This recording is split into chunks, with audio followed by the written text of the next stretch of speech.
What's up, everybody? Trey Biddy with HawgSports.com, HawgSports.com. There's a lot to talk about today, obviously, with roster building for both football and basketball. The transfer portal window is open for both sports. The contact period is open for recruiting.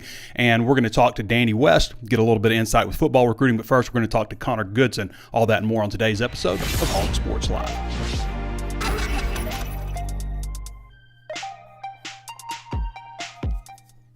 All right, everybody knows there's plenty of ways to watch and listen. You can watch on Facebook, you can watch on YouTube, you can listen to us on your favorite podcast service. I want to mention, though, that Hog Sports right now, today's the last day, actually. It's Monday, April 22nd, 2024. Today's the last day to get Hog Sports at 50% off. So if you're interested, go to HawgSports, HawgSports.com, and sign up.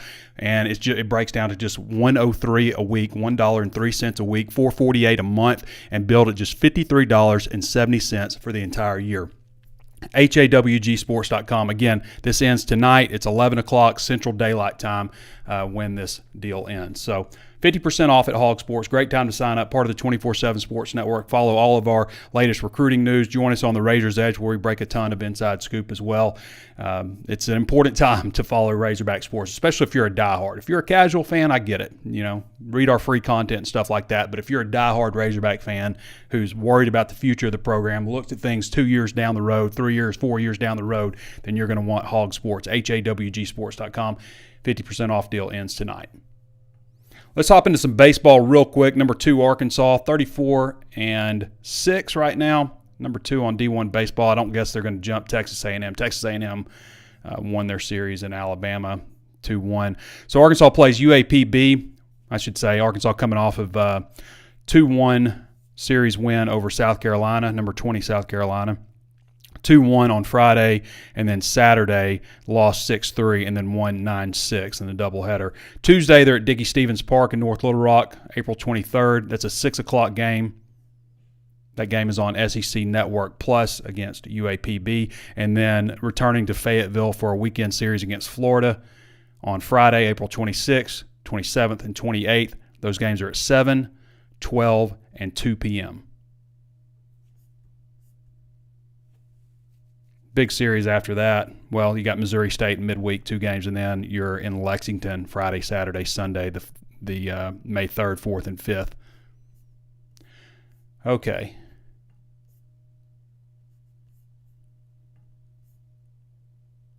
And by the way, the double R prop bets are ready on the Bet Saracen app. So go to Bet Saracen, download the app, or go to BetSaracen.com, and you can see all the prop bets for Tuesday's game. There's a lot. There's a lot. Everything from like player props, Peyton Holt over 0.5 triples and over 0.5 RBIs to Arkansas under 0.5 team errors and 6.5 hits allowed. So just about everything that you want to bet on for the double R prop bets. Okay. Connor Goodson. So for those of you not familiar with Connor has been with us for about 3 months now. He's the new Hog Sports hoops analyst. Let's see. Everything's new, so I got to bring it up. There he is. You can follow Connor at Connor Goodson, just at Connor Goodson, CONNOR, capital GOODSON, Goodson. So Connor was with Best of Arkansas Sports and Razorback Wire before he joined us, and has done a great job. A lot of late-breaking news, keeping us abreast of everything going on with Razorback Sports, especially recruiting. Connor, how you doing, man? Everything's new. This is your first time on, and so I was a little bit slow getting all your stuff pulled up, but hey, man, we're glad to have you as part of Hog Sports, and this is your debut on Hog Sports Live. Yeah, I know. It's a lot of new. It's been like drinking from a fire hose. It's been crazy first couple of months. I'm loving it so far. Loving interacting with everyone on the message board, seeing all the feedback on content and everything. So definitely new, but definitely exciting. So Connor, obviously everybody's glued on what John Calipari's doing with Razorback basketball. He's already got one commit, and Zvonimir Ivisic. Did I say that right? Did I nail it? I believe so. I feel like I nailed it. So Ivisic or something. It's something. It's something. Yeah. So Ivisic, I think what a lot of people don't know about Ivisic is he's on a student visa, so he can't work. So there's not like a bunch of tug and war with NIL and stuff like that. So that deal was able to happen pretty quickly. With these other guys, maybe there is a little bit more tug back and forth with other schools for NIL stuff. But Carter Knox is going to be the first visit of the uncommitted players and stuff that Arkansas is targeting. What do we know about him? When is he coming in? Where does Arkansas stand? So Carter Knox, top 20 player in the 2024 class, 6'5", 225 forward, brother of I forget his brother's name, but he was in Kevin the Knox. NBA. Kevin Knox, yes, thank you. Kevin Knox, who played for the Knicks in the NBA. So he's supposed to come in today, I believe. This afternoon is the last thing that I heard was when his visit was officially supposed to start. And, he's one of the top players in the 2024 class. Obviously not like a top 10 guy, but he's one of the more elite players. He can a very versatile wing, can guard multiple positions, can really create a shot at all three levels. Really good, solid piece to start if they were able to get a commit from him. Really good second addition to the roster. So I don't know exactly how long his visit's going to be. Eric Musselman, usually they're just about, a day. We've talked about it. You've said it on the message board. Calipari's trying to go for a VIP, extravagant, over-the-top experience. So I'm really interested to see what that kind of looks like. Yeah. I doubt that they're going to try to keep that under wraps. If he is going for that over-the-top experience, I'm sure we'll see a lot of it and see what these recruits are actually getting exposed to. But he's the first of what I expect to be many, especially from the guys that he had recruited at Kentucky. There's probably, you can expect quite a few of those guys to come on visits before they make their final decision. Yeah, I mean, I think that makes a lot of sense. Everybody, saw the first commitment. It's like, okay, here it comes, just a wave. And really, I mean, these guys are going to visit and stuff. And, I've heard some of the things that they're planning on doing. I was also told, hey, you can't say anything yet. So they've got some pretty cool stuff lined up for these guys to make them feel very VIP. And, from the time they get off the airplane to campus. Carter Knox is the number 20 ranked prospect in the country on 24/7 Sports, 6th small forward, number 2 overall in Georgia, although he's originally from Florida. He plays at Overtime Elite. For those who are not familiar with Overtime Elite, it's basically a basketball school, an academy. Like foreign countries have been doing that kind of stuff for years, like Spain, I think, just like, if you got some basketball talent, they send you these academies. But I think they do like a lot of online learning, and they've got like 3 or 4 teams on campus and then maybe like 4 satellite teams or something. Isn't that right? He's on RWE, which is one of their teams, obviously. But, it's basically all elite players from around the country that go to this school in Atlanta, Overtime Elite, and a huge focus on basketball, obviously. But he's a 5-star on the composite, a 4-star on 24/7 Sports. I think 24/7 only has 17 4-stars right now, which is a pretty low number overall, but a composite 5-star. And where else? What else might where else is this kid looking at? I mean, what's the competition look like? Obviously, it was. I've heard Kentucky. I've heard Louisville still with Pat Kelsey. Those are really the 3 schools that I've heard the most noise from. I think he took a visit to Louisville right before he committed to Kentucky and Calipari back in March. I mean, he was only committed less than a month. He committed on March 8th and then requested his release from his letter of intent April 9th, or I think I have that backwards, but it was less than a month. He was committed to Kentucky before he decommitted. So he has familiarity with Kenny Payne also then. Yes. Yeah. Yes, that's what Kenny Payne added to the staff last week. So there's a lot of familiarity, and I feel really, really good about his relationship with Cal. He's one of the guys that I heard originally was the most likely to follow Cal. If none of the others did, he would probably be the most likely to follow Cal out of that group of 6 commits to Kentucky. Yep. Okay. Connor Goodson joining us again. You can follow Connor at Connor Goodson on Twitter and obviously read all of his information at HawgSports.com. Again, HAWG Sports.com. So, Quaintance. Let's move on to Jaden Quaintance. He's the 5-star center. Now, there's a report that he'll visit Arkansas, but it's a little more, maybe not will visit, but like probably will visit. I think the report says he will visit, and I think his comment was that he probably will visit. Is that right? Yes, yeah. So he was telling, I believe, zagsblog.com or something reported that Adam Zagoria. Talked to him. Yeah, Adam Zagoria talked to him after the Jordan Brand Classic, which was last night. Quite a few Arkansas connections were in that game. If anyone watched it, it's a pretty entertaining showcase. But he spoke to Quaintance after that. It looks like Memphis, Arkansas, and Kentucky are the three for him, and crazy NIL numbers being thrown around for him. Mm-hmm. I posted on the message board earlier. I was like, do y'all think that a guy like Quaintance, would he be worth 1.5 to 2 million in NIL to you? Because these are the kind of decisions that Calipari and coaches across the country are having to make. If that's his demand, it's worth it to me. It's not my money. Yeah, exactly. Give him $3 million. Heck, I don't care. Exactly. Put him in jersey. Yeah, and I think that's one thing that, we talked about it even when Musselman was still here at the beginning of this portal window. The prices and the market compared to last season and years before, it was so skewed. Like average mid-major players were asking so much more than what teams would realistically pay them. It just skewed the market all up, and I think that's what we're seeing now, is that as more players commit, the talent pool kind of shrinks a little bit.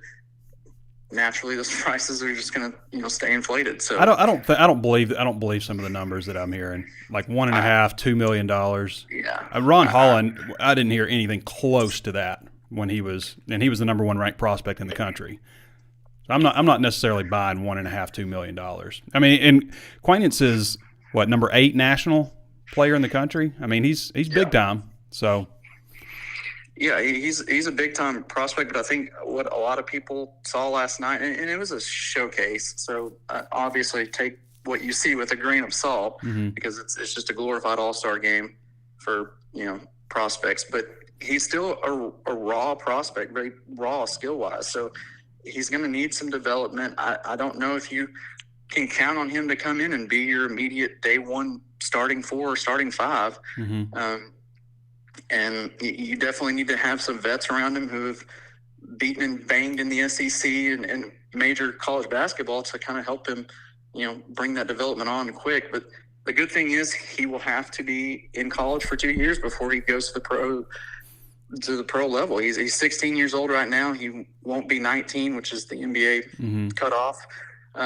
He won't be eligible until the 2026 draft. So you get guaranteed 2 years with him to kind of help develop and turn him into, mold him into what you want him to be. So some of those numbers that are being discussed, some people are saying that maybe that's a 2-year deal versus a 1-year deal. Maybe that's a little more reasonable, if you want to say reasonable, when you're talking about millions. Realistic. Yeah. So Billy Richmond, another guy that was committed to Kentucky, number 22 ranked player in the country, 8 small forward, number 2 overall in New Jersey. We've got him listed at warm right now to Arkansas. What are your thoughts on him? Where do things stand? Any visits coming up, or do we know any of that stuff yet? From what I've been told, it hasn't been much, because Billy Richmond on his end, it has been very, very quiet, which is surprising because he was another guy that I was told could be very, very likely. He was a Cal guy, committed to Calipari, and originally he was one of the few guys that I was told, hey, be ready this first weekend after Cal was hired, because these guys might be ready to just pull the trigger as soon as they got their release. And obviously we know that didn't happen, but he's one of the guys that I still think I feel very good about him following Calipari. And I think that right now they're just trying to hammer down official visit dates for most of these guys. We'll see with him. I really like him a lot as a player.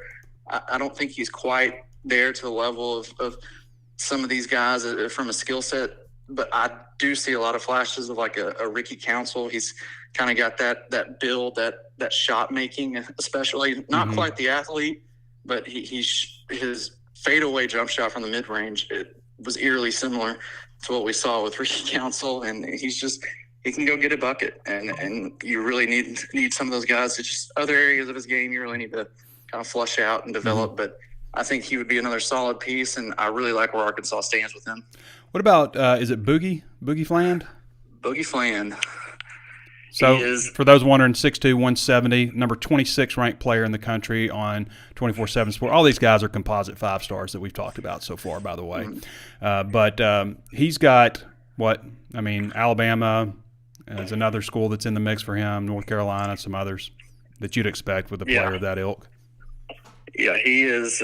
He was one of the guys that kind of stood out with the Jordan Brand Classic last night. A lot of people kind of got their first introduction to Boogie Fland, but this kid can go. I think he's so smooth for a kid, his age. You don't really see that kind of handle and composure handling the ball, and his playmaking, his vision, everything that you would want from a high-level guard at the major Power 5 or Power 4 or whatever level in college basketball you would want in Boogie Fland. And he's definitely worth the price of admission. I like Arkansas. I just think that right now he's really, really kind of going through his options. He kind of hit the reset button once he decommitted from Kentucky.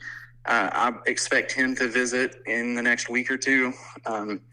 We'll see if that actually gets hammered down. I know, like I said, they're trying to work through and set this stuff up, and Calipari's got a lot going on. And I think that's one of the things that a lot of fans, why the annoyance and the concern level kind of rose up over the weekend, was because a lot of these people are just used to the Muss way of doing things, where it's just get guys in, visit, commit, and by May you've got your team set. And that's how Musselman kind of did things. Calipari's the opposite. He's going to take his time, and then you just kind of hit a big reset halfway through this process, and it's just extending that timeline out even further. And that's what we're kind of seeing right now, is he's trying to get things set up. He's trying to get guys lined out to bring them in and kind of showcase what Arkansas has to offer. And I was talking to one of my buddies about this, who's in real estate. He's like, it would be like if you're expecting a realtor to show you a house, a really, really nice house, like 3 hours after they first saw this house that they're having to show. They've got to get things ready. You got to, something as simple as where's the bathrooms, where's our practice facility? How do you get to the practice facility? You've got to figure that out before you can, bring a guy in and say, hey, come here, because, this is all great. So things like that, just, putting stuff together, doing the heavy lifting that behind the scenes that I don't think a lot of people think about. That's what's been done over this last week and a half. And I think now you're going to start seeing more guys visit, more rumors of guys interested in Arkansas, things like that. There's a very brief interview, I guess, with Adam Zagoria from the Jordan Classic, where he's asked, did he talk to Cal? And he says, oh, yeah, I did. And then the next, it's obviously very short. The next was, let's see, I'm not sure yet. I got to talk to my people and see. So that's like the whole interview, basically. So, not a whole lot. It's new territory for a lot of these people. In the past, it was like, hey, I want to talk to my family, and we'll decide, what's best for us. And then they talk to their family. Next thing you know, they have like a whole 2-week itinerary of visits to different schools. Now it's like, let me go talk to my agent. Let's see what money is being offered. Let's see what the offer is, and then we'll decide whether it's worth my time. And so it's just a new way of doing things. That it's like you've got agents and handlers that instead of just actual, just family members like it has been in the past with the recruiting. Connor Goodson, again, joining us. He's the HawgSports hoops analyst and covers everything from the team to recruiting. Make sure to follow him at Connor Goodson. That's CONNOR Goodson on Twitter to keep up with all his information. Of course, follow him at HawgSports.com. Read all of his updates there. He's done a great job these past 3 months as he's been with us. So is it Cyril? I apologize on all these names. I'm sure I'm butchering some of them, but it's so many new names out there. But 6'10", 240 center, also at Overtime Elite. This is the first guy we're talking about who's not a McDonald's All-American. He's the number 46 ranked player in the country, number 10 center, number 5 overall prospect in the state of Georgia, which Georgia's really, really loaded, obviously, with that school alone. So what do we know about him right now, Connor? Almost called you Danny. We'll have Danny up next. I believe he just finished up or is in the process of finishing up a visit to Georgia. Mm-hmm. Yeah, he's listed as April 21 visit scheduled to Georgia.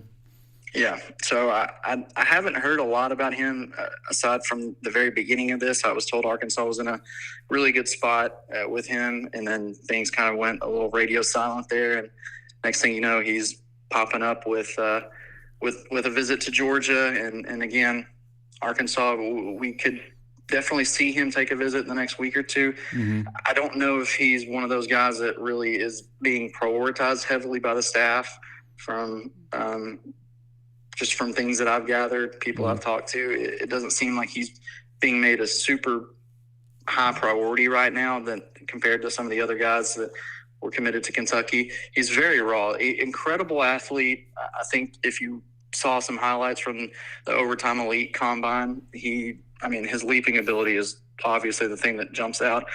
But everywhere else, he is very, very raw, and he's going to need a lot of development. Definitely a project type of player. So don't know if I could see him being one of these first next commits to Arkansas.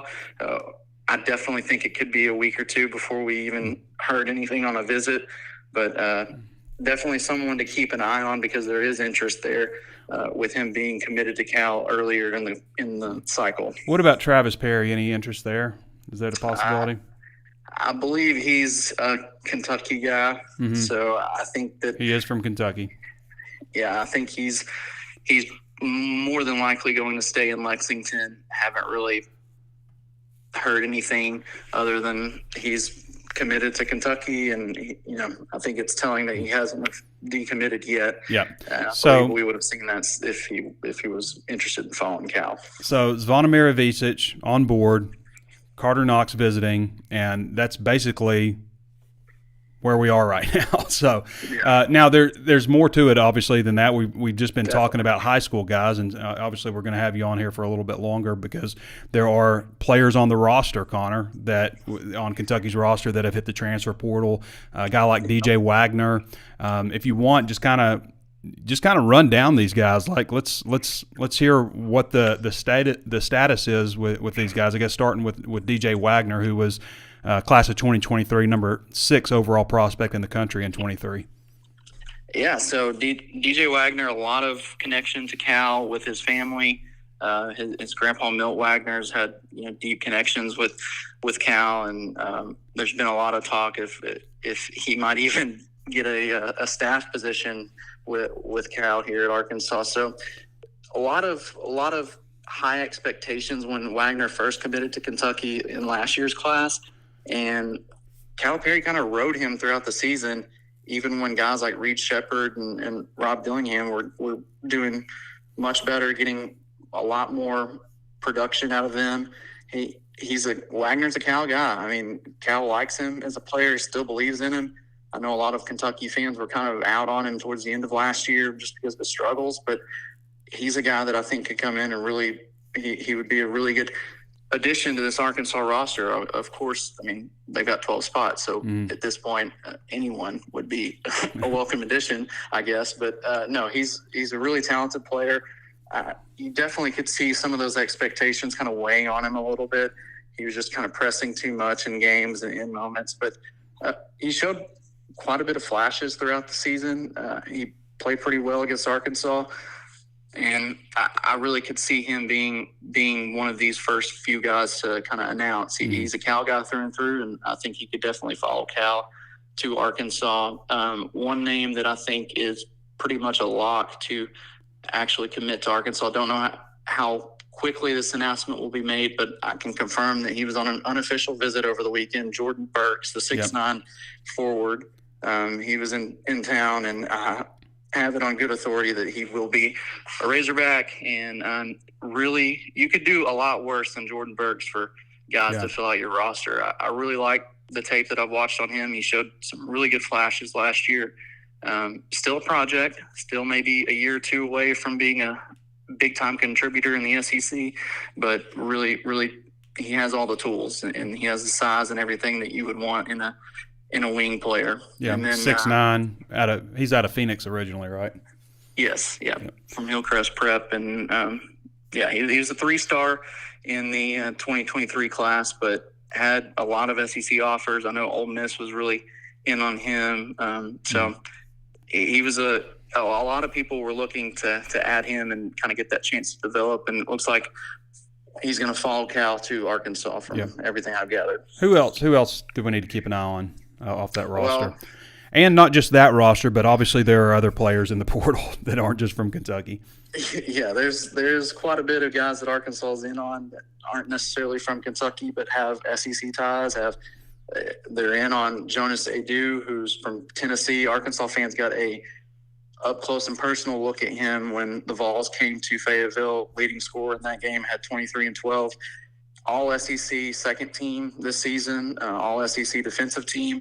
That is the guy that I think that right now I would love Arkansas to get to add to this roster, because he's a great player. Fell in love with him watching him in Bud Walton Arena, just from the way he plays, the size, just his motor. That was one thing that I think a lot of Arkansas fans wanted last year, was a guy who just has the Energizer Bunny type of motor where they don't quit. And Adu is one of these guys. And I really like where Arkansas is at. I think he's down to Baylor, Arkansas, and North Carolina, and I believe either Ole Miss or Alabama. Both of those teams were in the mix, but I believe there's 4 that kind of were head and shoulders. But Arkansas is one of the favorites for him. Really like Arkansas's position right now. I think Adu might take a visit here soon. Haven't gotten any confirmation on that, but I just a gut feeling. I believe he will visit, and then before he makes his decision. But really like Arkansas's chances with him. Going back to the Kentucky roster, Adu Thoreau. Yeah. He is a 6'9", I believe he's 6'9" forward. Played for Kentucky last year. Arkansas made his top 5, but don't really know the interest level. Haven't really gotten anything from that end. Haven't really seen a lot of smoke with Arkansas. Definitely someone to keep his eye on. To keep our eye on if he does have Arkansas in the top 5. That's for a reason. There is interest there, but looks like Pittsburgh might be one of the landing spots for him. Definitely keep your eye on him, but don't know if he played a pretty good bit for him last year. I mean, yeah, he averaged 7.2 points a game. So if you could if you just kind of look into your crystal ball, who do you think, on your best guess, ends up? Now, you don't have to give us all 12 new additions or whatever, but who do you think ends up on this roster? I think right now I'm comfortable saying that guys like Adu, obviously Burks, I could see Fland. I expect Knox and Quaintance 50-50 right now. I expect Richmond to be on the roster. And I could see Brandon Garrison, the big man from Oklahoma State. I don't know. I haven't seen a lot. He's been taking visits to like Oklahoma. I believe Texas was in the mix. But it seems like there's mutual interest there. Don't know how much interest, but if Calipari really wanted to get Brandon Garrison, I think he could definitely make a run. And then we heard this weekend John L. Davis from Florida Atlantic. Arkansas's heavily in the mix. I had one person tell me that Calipari actually flew out to Florida and met with Davis. Wasn't able to get multiple confirmations on that, but it's a rumor. It's out there, and Arkansas seems to be in the mix. Guys like that, I believe if Arkansas wants them, they have the backing to make it happen. But right now I would say Adu. I could see Fland, Richmond, Knox, and obviously Burks. I could see those 5 right there being the next dominoes to fall. And you mentioned the possibility of 7.5 guys, I guess, in addition to Ivisic. So we'll get there. Wagner, of course, also. Yeah, Wagner, of course. Wagner's definitely a guy I could see. All right. Trigger on Arkansas. We're getting there. All right, Connor. Well, you'll have plenty of news coming up, obviously, with the Knox visit and everything else that's going on with Razorback basketball. Appreciate you hopping on, brother. Appreciate you having me. Look forward to doing this more often. All right. All right. Busy time. All right, Connor. Thanks, bud. All right, everybody. That's Connor Goodson. Again, you can follow him at Connor Goodson on Twitter. That's at ConnorGoodson. HawgSports basketball hoops analyst. Basketball hoops. basketball hoops. All right, everybody, let's hop over to Danny West now. A name you guys are a little more familiar with for the latest with Razorback football recruiting. For those of you who don't follow Danny, you can follow him at Danny West 24/7. Where are you at, Danny? Here we go. Danny has been with us for like 12 years, I guess, maybe longer. For as long as I can remember, I guess, at this point.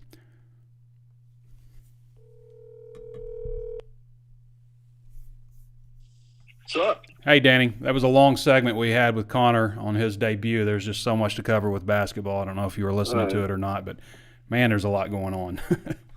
That's enough of the five-star talk. Let's bring them back down there.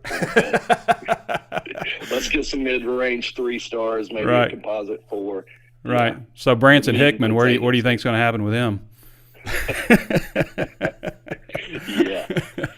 Yeah, right off. For those who don't know, Branson Hickman is Arkansas was recruiting him. Maybe tailed off there a little bit. He's an offensive lineman center from SMU that's going to Oklahoma now. So, so I think that one may have gotten a little bit ridiculous in the NIL world. I mean, we could talk about that. And it's what it is now, Trey. We could talk about it.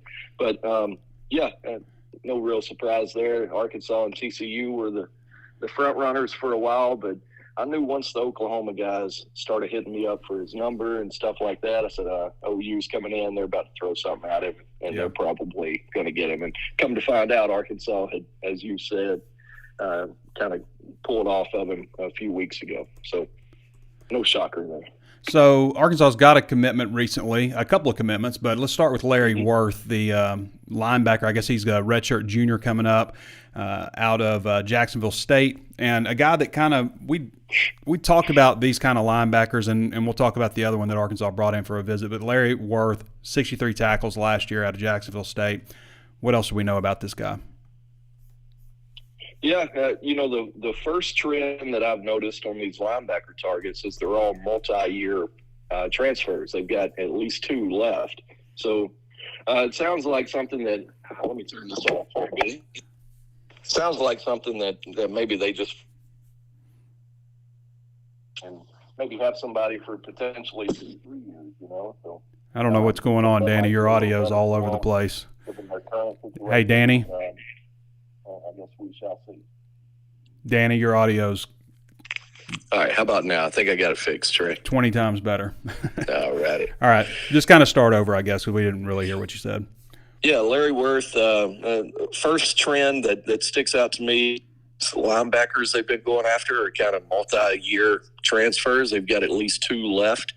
So that's kind of been something that sticks out to me. They're not necessarily just going after guys who are going to be in for 6 months and then be out of here. Now, saying that, there's no guarantee that you get that second year. Nowadays, I mean, you can play 1 year and then transfer again. So you never know. But that's I think for this group, though, but Danny, don't you think for this group it's more about like the years that you have under your belt, not so much the years that you have remaining? Because the linebacker room, for those who don't know, when we're talking about out of the 9 guys that they have in the linebacker room, 7 of them are first or second year players. Just a very young group, and the others are Xavier Sori, who just transferred in from Georgia, and Caden Henley, who hasn't really played at all.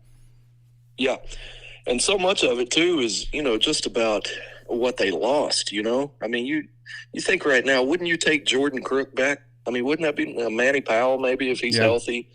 You see some of these guys, Chris Paul, obviously, you would love him back. Jaheim Thomas. I'd take Jaheim Thomas and Chris Paul and possibly Jordan Crook. I'd consider it. Manny really didn't contribute a whole lot. I mean, he was here a couple he never years. saw the field really, but just in terms of depth and size and those things, I mean, you got plenty of size here with Worth, 6'4", 220, a Jacksonville native, lightly recruited out of high school, kind of had to go earn it with the hometown school there, Jacksonville State. And, plenty of playing experience the first 2 years there, and like I said, he brings that to the table and a little bit of swagger to him, I'd say.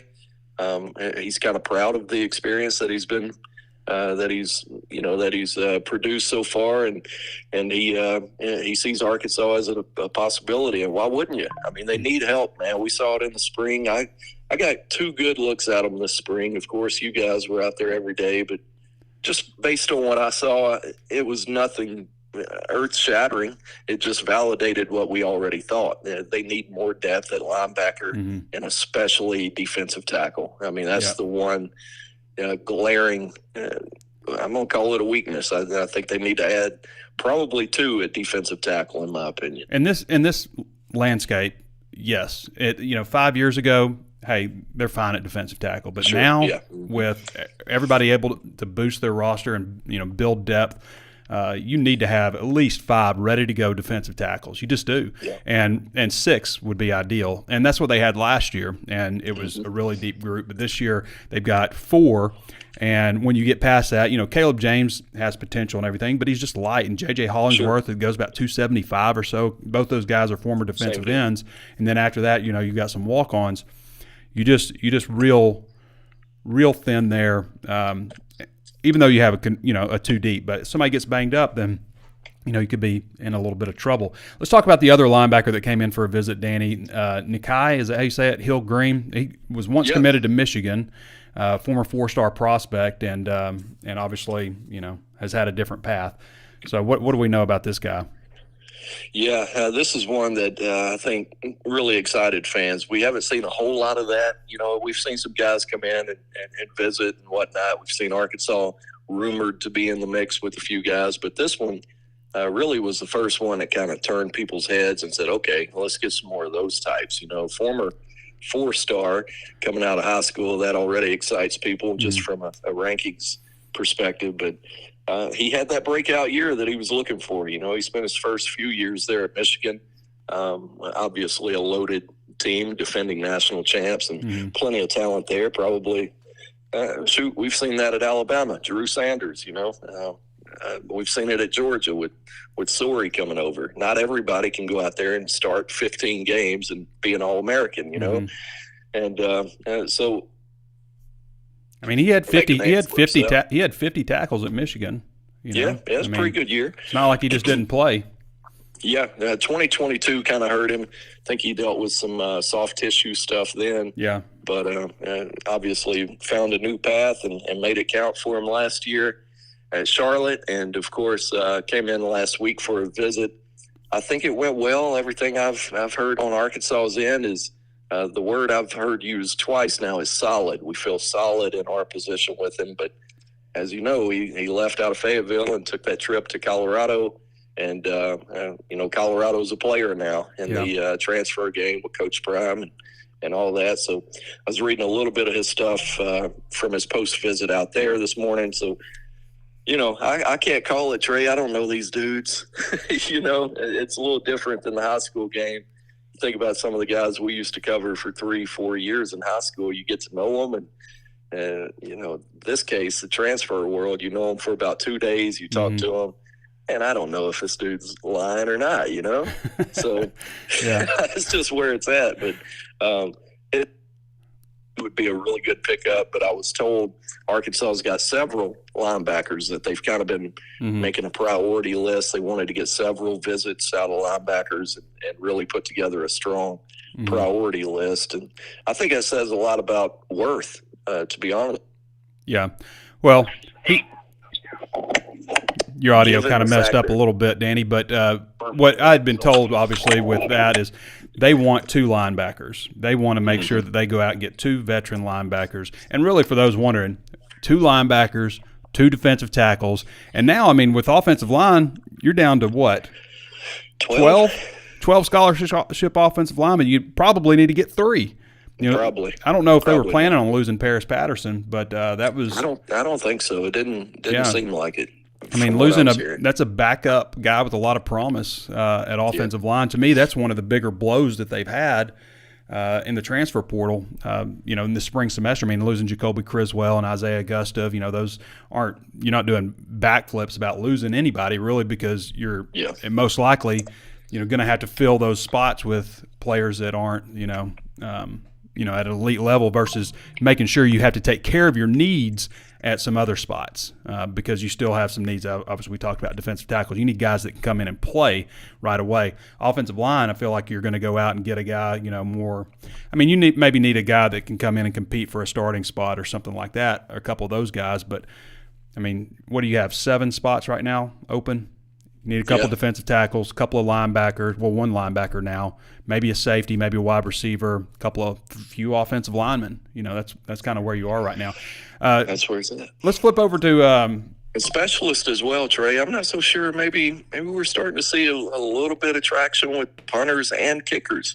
Now, I'm not saying they're going to use a Scully on that, but I do know there are a few guys on the radar in the specialist world, so maybe something to keep an eye on there. I would say Arkansas, of all people, will spend a scholarship, as has been proven. Obviously, Max Fletcher hit the portal. I think they have a good candidate there in Devin Bale. Maybe would want a little more competition there, but he booted the ball really well in the red-white game. I was really impressed by him. I would say Matthew Shipley's spring was average, I guess, at best. We're used to seeing Cam Little. You're not going to go out and get another Cam Little. Tough to follow the guy. Right. But this guy he's got a pretty significant amount of experience as a kicker with a good track record. So, it's not like he's chopped liver. He just did not have a very good red-white game. Rodney Hill also committed. Now, we followed this guy in the first portal window, and I guess Arkansas maybe backed off. He ended up going to Florida Atlantic. And this is around when they would have gotten Jaquindon Jackson, obviously. And then Isaiah Gustav hits the portal, and this guy's back in the portal from Florida Atlantic. He was at Florida State, ran for like 300 yards last year at Florida State, but Arkansas got him now. So what do we know about him? Yeah, he's 5'10", 190. He's going to have a few years left of eligibility, and like you said there in January, buddy, I thought it was about to happen. This kid was pretty fired up. I say kid, he's a grown man, but he was fired up about the potential of, I think he set a visit maybe January 9th or one of the first open weekends there in January. And just based on my conversations with him then, it felt to me like, all right, he's going to take the visit and commit, But then, of course, they get involved with Jaquindon, and rightfully so based on what we saw out of his spring game and really all spring. You got to take that guy. Yeah. He's, he's just different. But kind of cool that it still worked out for Rodney in the end, a Georgia kid, another Georgia guy, and that's always a positive in my opinion. I think you take all of them from Georgia and Alabama right now that you can get, but yeah, man, it's tough to lose Isaiah. You know how I felt about him from the start to finish. I'm not saying he's a Gustav, but I think he's more than capable of being serviceable in that group. Really a talented kid, and if you could play at Florida State, you could play at Arkansas. So solid pickup there is how I would call it. Where do things stand with C.J. West? C.J. West is a defensive tackle out of Kent State. Good-sized kid, 6'2", 315. Calling these guys kids, but no relation. 6'2", 315. What do we know about where things stand with him? Is he a candidate to be one of those guys on the defensive line? Man, you'd hope so, because this kid is I keep calling him kid too, but this guy is big time in my opinion. I think he's going to be one of the more coveted defensive linemen in the portal, and with that, you're probably going to have to pony up if you're going to have to have a chance to get him. So not sure yet there on a visit, but we do know he was set one for Wisconsin, Michigan, and Indiana. Also expected to get a visit. LSU, Florida State's involved up there, according to our Alan True, 24/7 Sports. So not seeing any Arkansas there just yet, but we do know that they officially offered him. And I've got kind of a running list here. It's a short list, but it's a list of guys who have actually announced offers from Arkansas. And, of course, we talked about Rodney Hill, who's committed. Obviously, Larry Worth has committed. Nakai Hill-Green, he visited. And so got a few more names here, but let's run through them. Kieron Crawford at Arkansas State is a defensive lineman. C.J. West at Kent State has been offered. Another defensive lineman at Illinois via Youngstown State. He was only there for a few months this spring. Anthony Johnson leaving Brett Bielema's program at Illinois. I thought it was funny. I was reading a story about Anthony this morning, and Bielema snuck in a little shot there, a parting shot at the end. He said, yeah, it looked like he wasn't going to get the starting job, so he just quit. That is so Brett Bielema. Such a B move. Such a Bielema comment. Move. So he just quit. But anyway, that made me laugh this morning. OB. But, yeah, Anthony Johnson, by all means, he came out of Youngstown State in December and was really a big-time prospect. Coach B got him, and evidently wasn't getting the starting spot, so he quote-unquote quit. But I would imagine he's going to have plenty of options. And, as I said, Arkansas is on that offer list as well. But no word yet on visits from these guys. So it's just kind of slow going right now. And I think that's kind of been a trend that we've seen. It's just the expectation for a timeline that we always get up against, especially with basketball right now. You get Cal, you expect within 48 hours, you're going to have all 13 spots filled with nothing but 4- and 5-star guys. And really, you just got to let it play out. Visits have to happen. Everybody loves Cal, everybody loves Pittman, whatever. But these guys have to come visit the campus and find out what transfers, what doesn't. There's a lot that goes into this stuff. It's not just money. There's still some guidelines to follow. So but it always comes down, Danny, to money, as we know. Now make no mistake, it is all about money. Yeah, I mean, even for like an average, like in the transfer portal age, that it's so rare to find defensive tackles. Like even an average defensive tackle, you're going to have to pay some paper to get these guys on campus. You just are. And I mean, I'm not saying C.J. West is average, but Torian Carter. Torian Carter, have him back. Boy, it'd be nice. Yeah. Well, he's out of eligibility, right? I mean, I'm just saying from that type of player. Yeah.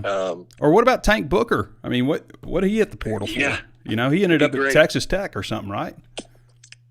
Man, I couldn't tell you. I mean, he was banged up a pretty good bit last year, but, he was, 6'4", 350 or so. He's a good-sized dude. You'd welcome him back. So, all right, Danny. But that's kind of my point. I mean, you lose some of these guys that you have to go try to replace, and it's just like, man, we had that type of player. Yeah. And he left. That's what. Yeah, so exactly. That's what I'm saying about some of these guys. Like when Pittman's up there saying, we don't want anybody to enter the transfer portal, because a lot of the guys that would enter the portal are going to be backups in most cases, because you got a starting job. He's probably taken care of from an NIL standpoint. He's in a position he wants to be in. But like you're talking about, a third team guy that's been there a year, obviously, like you're gonna have to go out and get a guy who's equal to that, and probably pay more money to get him there. Oh yeah, got to pay more, no doubt about it. All right. Hey, real quick, I want to throw one at you, Trey. Okay. A couple of notes on the high school front real quick. Taj Overton is one that we're keeping an eye on for Wednesday. Mm-hmm. He's a safety out of Mobile, Alabama. Williamson High School visited Arkansas on March 9th. Has an official visit set for June 21st with the Razorbacks. He tweeted this morning that he's got an announcement coming Wednesday. Okay. And we don't know yet what that might be, but he's 26. No, he's a 25. Taj Overton? He's current class, yep. Okay. Call him the Hammer. And obviously Arkansas's history with that nickname, Ken Hamlin. Yeah. What position? He's a safety, big safety. Okay. All right. Yeah. I think you'd like his film, big hitter. And I remember talking to him about 10 days after his initial unofficial visit last month. And I said, hey, where's Arkansas at? Seems like they're in a good spot. And he pretty much agreed at that time. So I think they're still in a good spot. If he does make an announcement come Wednesday, I'm going to like Arkansas. All right, Danny. Wanted to throw that one there. And another quick official visit date is Xavier. Mail this name, Trey. All right, let's hear it. Your phone's crapping out a little bit. Oh, sorry. I think my thing connected on me. Xavier Upanu. There's one for you, highlight reel. Xavier Upanu. Okay. Texas guy. He set a visit for May 31st. And that's an official pronunciation. Yeah, for his official visit. That's right. All right, Danny, we'll let you go on that one after nailing that name. Yeah, see you. All right, brother. Talk to you later. All right, everybody, that's Danny West. Again, follow Danny at Danny West 24/7, HawgSports recruiting analyst. Does a great job, as you all know who have followed him for a long time. Follow him on Twitter at Danny West 24/7 and follow all his content at HawgSports, where most of his stuff is VIP. So most of the recruiting information, all that stuff you want to follow is VIP information. Where do we want to go? We want to talk about maybe guys on campus a little bit. Did a little true freshman review, where guys stand, really. Obviously, the guy that would probably jump out to a lot of people is Braylon Russell. I mean, Braylon, aside from like a quarterback, like a big-time, 4-star quarterback, there's not much that like really excites me or fans, I think, as much as like a big-time running back in the SEC. And Braylon Russell, I think, has a chance to be that. We've talked about just the size that he brings, 6'1", 252 pounds, huge thighs, low center of gravity, surprising speed. This is a guy, like, once he gets everything down from a pass protection standpoint, route running, got really good hands, but once he gets all those technical things down, he's going to be a guy that sees the field for him, helps him this year. I don't think there's any question. Day one, before they were even in pads, it was obvious, like, okay, this guy's got a chance, And sometimes, like, when you see a guy in high school and, they look good next to the guys, that they're playing against, but when you see them on campus and they're standing next to other collegiate athletes and stuff, that's when you kind of really get a good idea for him. But Braylon Russell has a chance to be really good player for him right away. I'll say a guy that's maybe a little more under the radar that we don't talk about a whole lot is Tevis Metcalf. Tevis Metcalf was playing the nickel spot, basically running third team. I think he's going to end up playing for him. His brother TJ played for him last year in the nickel, which they call the hog. But TJ was mostly running that field safety spot this spring. All those guys, if you're playing safety, field or boundary or nickel, no matter where you're playing there, you're going to be expected to know all three roles, okay? And you also have, Snacks Johnson, who we know Snacks played nickel last year, but also played cornerback. Things could work out in a way that you move things around with Danico Slaughter and Snacks and, the other safeties and stuff, to where maybe you end up getting Tevis Metcalf on the field. I could see that happening. TJ played last year. I think TJ will help him again this year, but Tevis Metcalf might be a sleeper to keep your eye on in this class. Let's see. How about Selman Bridges? I thought Selman did some good things. I don't know if he's going to accelerate at the same level as Jalen Braxton did as far as moving up the depth chart. I mean, Jalen started 6 games, played 9 games for him before he had an injury. As a true freshman, Jalen's done really well. He had a really good spring. But I think Selman has a lot of potential, all of 6'2", 174 pounds. We'll see how he progresses, but I thought he did pretty well. I don't know that I'm saying this guy's going to start. I mean, you have Jalen Braxton coming back. You have Marquise Robinson, who they added from South Alabama, who's going to play a good bit for him. You've got Keon Stewart, Jaheim Singletary. Jaheim Thomas transferred. Jaheim Singletary is the safety who transferred from Georgia, former 5-star.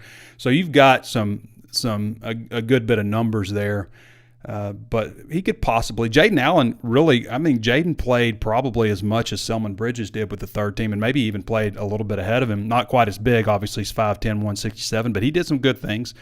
Kari Johnson got in the mix a good bit, working with the third group a lot. Saw a little bit of second team group. So not a bad group of young defensive backs.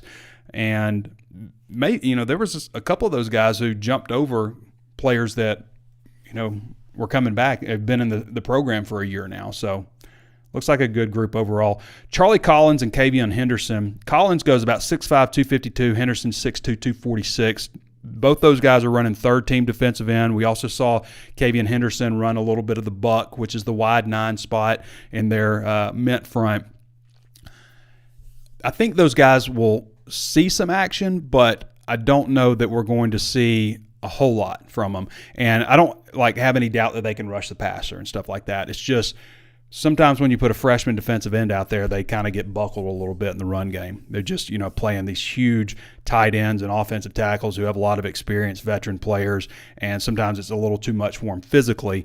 But both those guys have really good futures, both former 4-star prospects. So keep an eye on those guys.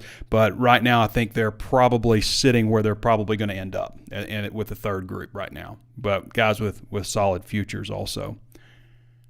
Kobe Branham, I think maybe surprisingly. Kobe Branham was the lowest rated recruit in the class. He was like number 1,100 prospect, 1,051 prospect nationally. And he was rolling with the second group. He jumped some guys that were, coming back, some older players. So he was running with the second group at right guard. Another guy to keep an eye on for the future. That's always a good promising, to see an offensive lineman right this young, this early, working with the second group, 6'5", 325. KJ Jackson, obviously. KJ Jackson, I think, was very impressive. He looked like a guy that's coming back for a second year. I think one day down the road, we're going to see a really, depending on how things shake out with the transfer portal, obviously at quarterback, you always see transfers. But I think we could see maybe one day a really intriguing matchup between KJ Jackson and Malachi Singleton. Jackson is more of a thrower. Singleton has wheels. He can throw the ball also. But Jackson, and Jackson's tall, 6'4", 223. But I thought he threw the ball really well in the red-white game. I thought he threw the ball well all spring. Looked like a guy that wasn't just coming into his first set of practices. I was real impressed with his poise overall. So KJ Jackson, another guy to keep an eye on.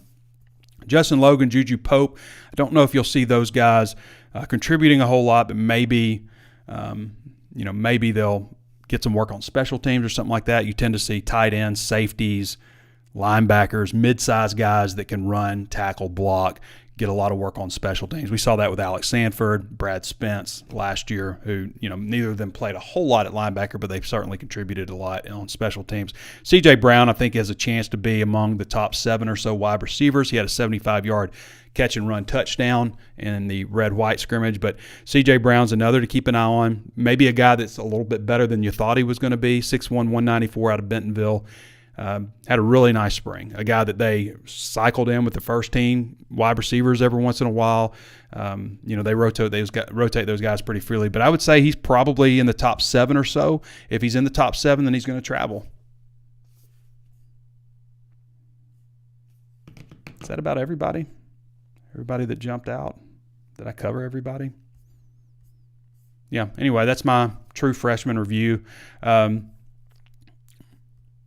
Obviously, this is kind of interesting, okay? So, looking at the transfer portal right now, on offense, 8 of the 11 projected starters on this football team came via the transfer portal.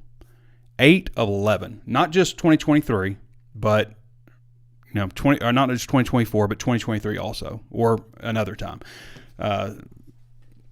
I just think that's wildly significant. I mean, because I'm including Josh Braun, who came in last year, but I just think that's incredibly significant. On defense, 10 of the 22 players in the two deep are transfers, and they plan to add probably 5 more, including the guy they already got, so 4 more through the transfer portal, and a lot of those guys are going to play a big role.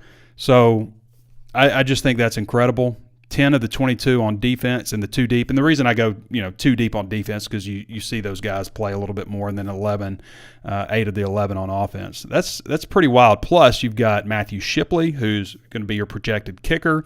You've got Vito Calvaruso, who your projected kickoff man, who was at Arkansas, transferred to Wisconsin, transferred back. And then Devin Bale was at Northern Colorado, who's now your projected starter at punter. Pretty wild. I mean, when you look at it, you got Taylon Green at quarterback, Jaquindon Jackson lined up behind him, Andrew Armstrong was a 2023, Tyrone Broden was a 2023, Isaac TeSlaa would be in the 2 deep at wide receiver. It was a 2023, but Armstrong, Broden, Jaquindon Jackson, and Taylon Green. I mean, those are your top 2 wide receivers probably, your starting quarterback, and your starting running back. So, and then you got Luke Haas, obviously, and I think Varkey's Gums, Andreas Puska. Those are your next 2 tight ends. Your offensive line, Addison Nichols at center, Keyshawn Blackstock at right guard, Fernando Carmona at left guard. Those are all 3 2024 transfers. And then Josh Braun at right guard is a 2023 transfer. Patrick Kudus be the only guy. And then Takias Crawford, probably your 6th man on the offensive line, who was a transfer from Charlotte in the 2021 season. Landon Jackson, starting right defensive end. Kiwi Rose is in the 2 deep at defensive tackle. Anton Junkaj is the 2 deep at defensive end. Xavier Sori's projected to start at linebacker. Keon Stewart, who ran first team all spring at one of the corner spots from TCU 2023. Jaheim Singletary is the guy he's competing with, who's a 2023 transfer from Georgia. You've also got Marquise Robinson, who I mentioned earlier, from South Alabama. He's probably going to back up Jalen Braxton, who did come the traditional route.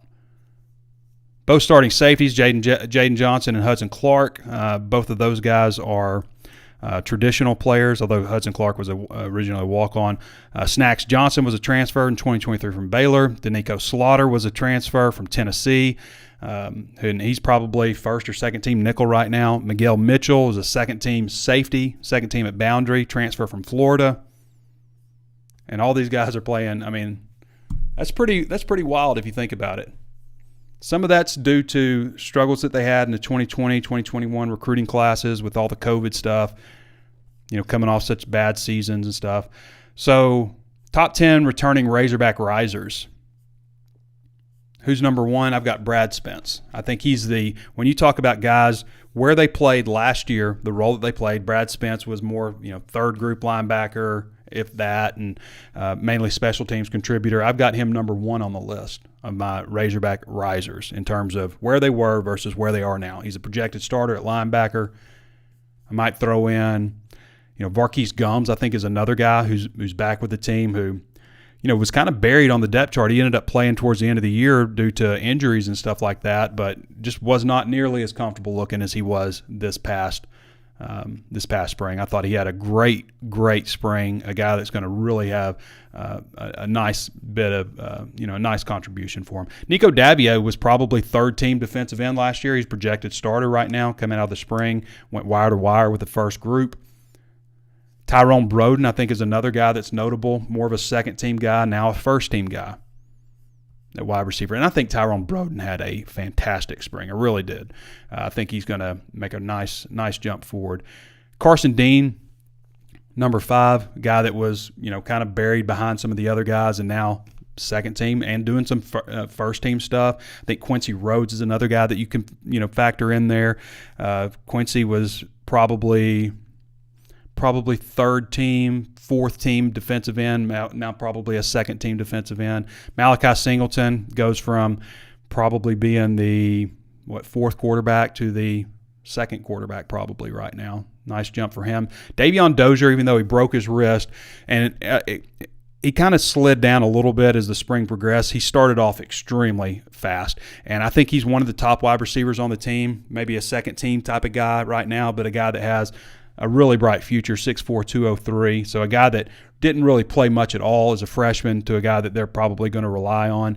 TJ Metcalf, I think that, he's probably you would have said he was, maybe you would have technically said he was second team last year, but really what they were doing, like if something happened, they moved Snacks out, they didn't just elevate TJ, they, shifted Hudson Clark down. They were rotating guys around that spot. And we saw TJ a little bit, but I think we could see him a pretty good bit this year. Isaiah Satania is another guy that played a lot on special teams, had some catches and stuff, but didn't play a whole lot at wide receiver. I think he's going to end up starting in the slot for them this year. So probably, a pretty nice jump for them. R.J. Johnson's another guy I thought that had a really good spring, maybe a second-team type of guy. And I threw in a nod for Patrick Kudus also because he was a starter last year, so you can't just say like he's rising so much. But he was a starter last year, but a guy that I think is going to be a lot better inside this year at guard versus playing tackle. I think it'll be a lot more comfortable. All right.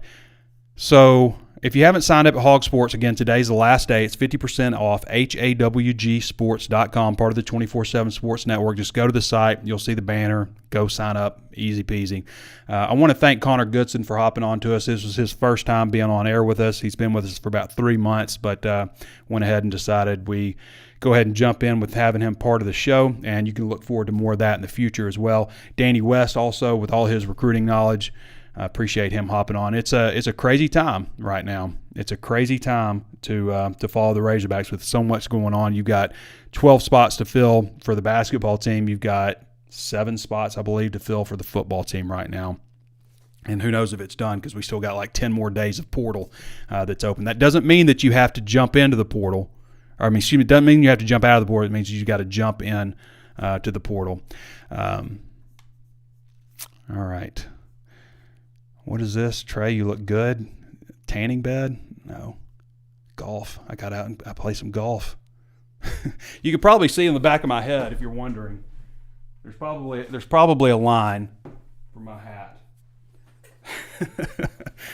So no tanning bed.